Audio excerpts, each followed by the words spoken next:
saudara, masih tentang Ayub. Kita sampai pada Ayub pasal yang keempat. Ini ada sesuatu yang unik. Pertama saya bertanya, kok tentang ini ya? Apa maksudnya Tuhan? Ternyata saya menemukan sangat luar biasa. Masih tentang Ayub ya saudara. Kalau kita ingat Ayub, berarti ingat orang benar yang menderita, orang saleh yang menderita. Menderitanya bukan karena dosa, menderitanya bukan karena kesalahan. Dan ingatan ini pula yang akan membawa kita mengingat Tuhan Yesus. Tuhan Yesus juga menderita, Tuhan Yesus sampai mati bukan karena dosanya, bukan karena kesalahannya, bukan karena melanggar undang-undang, bukan. Dia menderita karena kehendak Allah. Baik Ayub, Tuhan Yesus tidak ada yang dilanggar dalam aturan-aturan hukum manusia, tapi toh tetap menderita. Mari kita pegang kuat ajaran ini. Kalau saudara orang Kristen percaya bahwa kitab Ayub ini adalah firman Allah, maka seharusnya saudara dan saya percaya bahwa ada penderitaan yang bisa dialami oleh orang-orang saleh bukan karena kesalahan, bukan karena dosanya.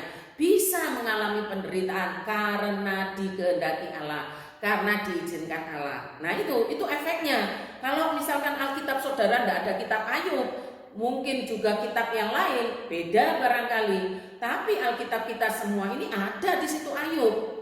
Saudara, ajaran ini memang kalah tenar dengan ajaran yang paling kuno, ajaran yang paling tua yang mengatakan kalau orang benar, orang saleh itu pasti makmur hidupnya, pasti akan mengalami kebahagiaan, tidak akan pernah susah. Itu ajaran paling kuno. Sedangkan orang jahat dihukum, dialah yang akan mengalami penderitaan. Orang berdosa lah yang akan mengalami kesusahan.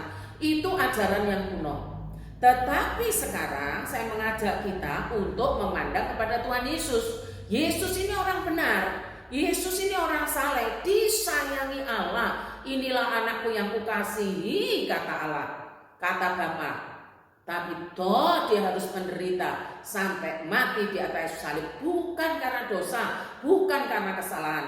Nah, dengan memandang kepada Yesus ini, kita akan dibuat lebih mudah memahami tentang Ayub. Nah, itu jalannya ya saudara ya, supaya kita tidak lagi jadi kalau orang benar mesti makmur ya, orang yang menderita itu mesti berdosa, pasti karena kesalahannya. Enggak demikian. Ayub contohnya, Tuhan Yesus contohnya, supaya ada yang berubah, yang direformasi di dalam pikiran kita. Sekarang kita sampai pada pasal yang keempat. Ketika kita sampai pasal yang keempat, ini Ayub sudah 7 hari mengalami kesusahan penderitaan yang hebat. Sebagai seorang yang memang zaman itu terkenal, tentu dia punya sahabat. Ayub ini kan orang yang kaya, kesalehannya terkenal, keimamatannya terkenal. Keimamatannya itu ditambahkan dengan mempersembahkan korban untuk anak-anaknya, berdoa untuk anak-anaknya. Bahkan ketika anak-anak berbuat salah, Ayub inilah yang melaksanakan keimamatan. Zaman itu saudara belum ada bait Allah, belum ada firman Tuhan, belum. Tapi Ayub yang melaksanakan keimamatan bagi anak-anaknya, bagi keluarganya, bahkan bagi istrinya. Nah saudara, terkenal dia. Sebagai orang yang terkenal tentunya punya banyak sahabat. Alkitab mencatat paling tidak 3 nama sahabatnya Ayub yang dicatat. Elifas, Bildad, dan Sofar. Elifas, Bildad, dan Sofar. Di antara 3 sahabat ini, yang paling tua, yang paling senior adalah Elifas. Budaya zaman dulu terhadap orang yang lebih senior, lebih tua selalu didahulukan. Ngomong didahulukan, duduk paling depan, kan beda dengan zaman sekarang. Kalau sudah merasa senior kan duduknya di belakang. Zaman dulu tidak, di depan. Malah di depan yang senior, ngomong duluan, bicara duluan, apa-apa itu duluan. Nah, budaya inilah yang rupanya tampak di dalam Ayub pasal 4 ini. Dan Elifas ini sebagai sahabat yang senior, yang paling tua, dia yang pertama-tama berbicara, mengeluarkan kata-katanya kepada Ayub. Kita akan membahas ini, tetapi saya ingin kita supaya tidak keliru, apa sih sebenarnya yang terjadi di hadapan Tuhan. Sebelum kita mencermati perkataan-perkataan yang disampaikan Elifas kepada Ayub, ada baiknya kita terlebih dahulu memperhatikan perkataan Tuhan tentang Elifas ini dan tentang sahabat-sahabat Ayub yang lain. Itu dicatat di dalam pasal 42 ayat yang ke-7 yang berkata begini. Setelah Tuhan mengucapkan firman itu kepada Ayub, maka firman Tuhan kepada Elifas orang Teman, murkaku menyala terhadap engkau dan terhadap kedua sahabatmu, karena kamu tidak berkata benar tentang aku seperti hambaku Ayub. Tidak berkata benar tentang aku, tentang Allah. Makanya Allah murka kepada Elifas dan kepada dua sahabatnya. Jadi gini loh saudara, kitab Ayub ini kan 42 pasal. Panjang sekali. Kalau saya gambarkan sepanjang dan selama itulah penderitaan Ayub, kesusahan Ayub. Nah, Elifas ini sudah kadung ngomong banyak, sudah berbusa-busa, salah di hadapan Tuhan, salah ngomong tentang Tuhan yang diomongkan kepada Ayub, sehingga Tuhan murka.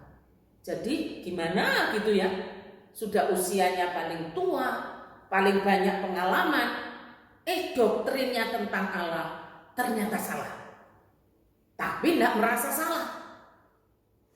Tuhan yang ingatkan, kamu salah ngomong tentang aku. Nah itu kan doktrinnya salah. Ngomongnya ada banyak, doktrinnya salah.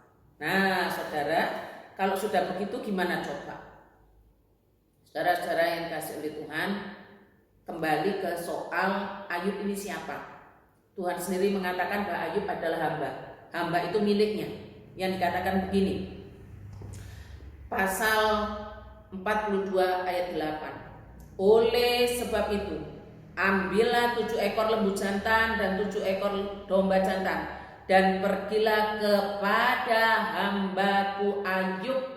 Itu jauh setelahnya saudara, setelah pasal 4. Lalu persembahkanlah semuanya itu sebagai korban bakaran untuk dirimu, dan baiklah hambaku Ayub meminta doa untuk kamu, karena hanya permintaannya lah yang akan ku terima, kata Tuhan Allah. Kan? Ngaco juga kan Elifas ini, walaupun umurnya sudah tua, paling senior, pengalaman banyak, tapi doktrinnya ngawur. Dan hanya permintaannya lah, permintaan Ayub yang ku terima, supaya aku tidak melakukan aniaya terhadap kamu, kata Tuhan. Sebab kamu tidak berkata benar tentang aku seperti hambaku Ayub. Semoga saudara dapat mencerna, perlu dibaca kembali. Itu yang Tuhan katakan dan itu benar 100%. Tidak ada yang luput, tidak ada yang dibuat-buat. Sekarang saudara, mari kita selidiki di mana kekeliruan Elifas orang Teman itu, sehingga Tuhan murka kepadanya, sehingga Tuhan katakan supaya aku tidak melakukan aniaya terhadap kamu, karena kamu tidak berkata benar tentang aku. Tidak berkata benar tentang aku ini doktrinnya salah, gitu loh. Pemahaman tentang Allahnya salah. Yang pertama saudara, pasal 4 ayat 7 sampai 8. Saya bacakan dalam terjemahan baru yang Alkitab kita. Camkanlah, ini kata Elifas, camkanlah siapa binasa dengan tidak bersalah, dan di manakah orang jujur dipunahkan. Yang telah kulihat ialah, kulihat Elifas yang melihat, maksudnya dilihat Elifas yang jadi pengalamannya selama ini, bahwa orang yang membajak kejahatan dan menabur kesusahan, ia akan menuainya juga. Saya perlu membacakan dalam terjemahan lain yang mungkin lebih sederhana dan lebih terang. Coba pikir, kata Elifas ya, pernahkah engkau mengenal orang yang tidak bersalah dibinasakan, atau orang yang benar di hadapan Tuhan dihukum?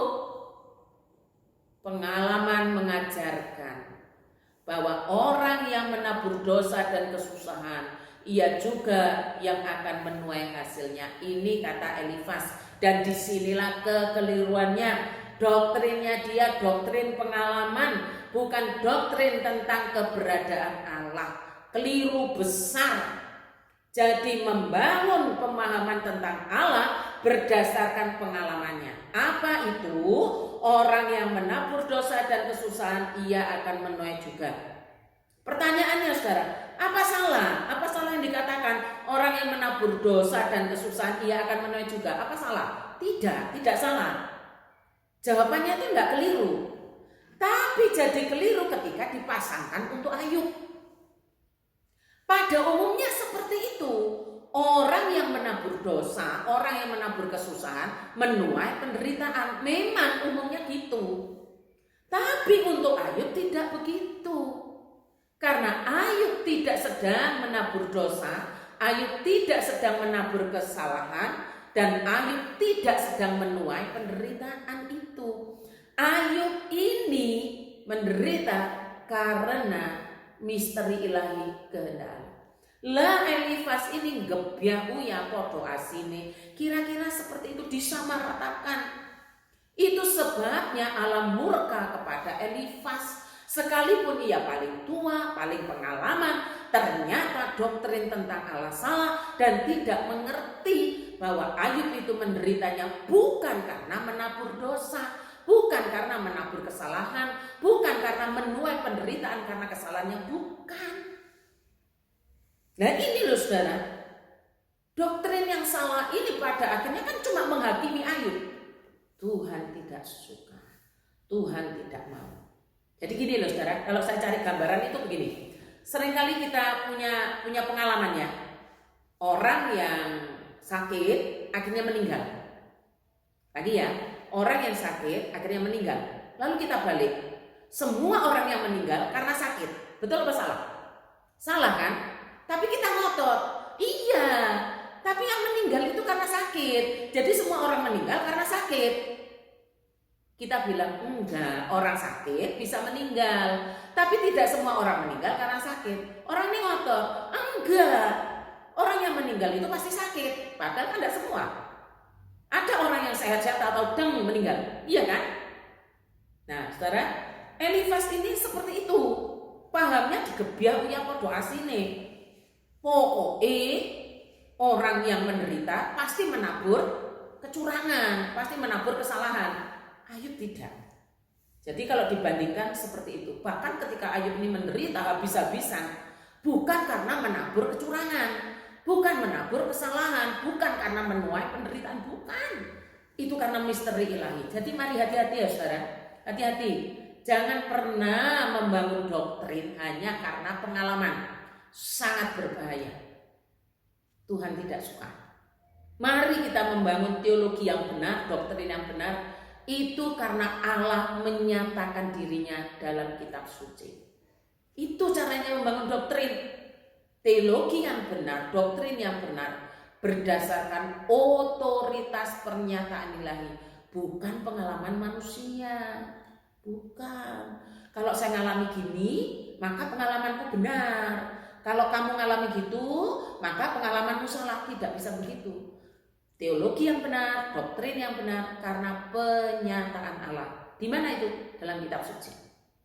Mari kita selidiki, mari kita baca. Kadung ngomongnya banyak, berbusa-busa seperti Elifas. Salah di hadapan Allah. Makanya kan Tuhan murka. Supaya jangan aku menganiayamu. Karena salah ini tadi. Konyol kan saudara. Lalu yang kedua, doktrin yang salah, pengajaran yang salah akan memberikan penghiburan yang sia-sia. Sia-sia di sini tidak berguna. Saya perlu bacakan. Sesungguhnya ini kata-kata Elifas ya. Sehingga dikatakan Elifas ini memberikan penghiburan itu sia-sia. Elifas ini ngomong kepada Ayub begini. Sesungguhnya engkau telah mengajar banyak orang, dan tangan yang lemah telah engkau kuatkan. Orang yang jatuh telah engkau bangunkan dengan oleh kata-katamu, dan lutut yang lemas telah kau kokohkan. Tetapi sekarang dirimu yang tertimpa dan engkau kesal, dirimu terkena dan engkau terkejut. Bukankah takutmu akan Allah yang menjadi sandaranmu dan kesalahan hidupmu menjadi pengharapanmu? Saya senang sekali dalam terjemahan yang lain. Saya akan bacakan untuk saudara. Dulu engkau yang telah mengajar orang supaya dalam kesulitannya ia mempercayakan diri kepada Allah. Engkau telah menolong banyak orang. Yang lemah kau kuatkan, yang jatuh kau bangunkan, yang terpulai kau tegakkan, yang putus asa kau beri semangat. Tetapi sekarang pada waktu musibah datang menimpa engkau sendiri, engkau menjadi lemah dan patah semangat. Bukankah pada saat seperti ini engkau seharusnya tetap gentar serta hormat kepada Allah dan mempercayakan diri kepadanya? Sepertinya bagus ya saudara. Tapi mari kita perhatikan selanjutnya. Bukankah sepatutnya engkau tekun berharap bahwa Allah akan memelihara orang-orang saleh? Coba kita teliti, di mana kelirunya? Di mana saudara? Di mana sehingga penghiburan Elifas ini menjadi sia-sia dan itu yang membuat Allah juga murka?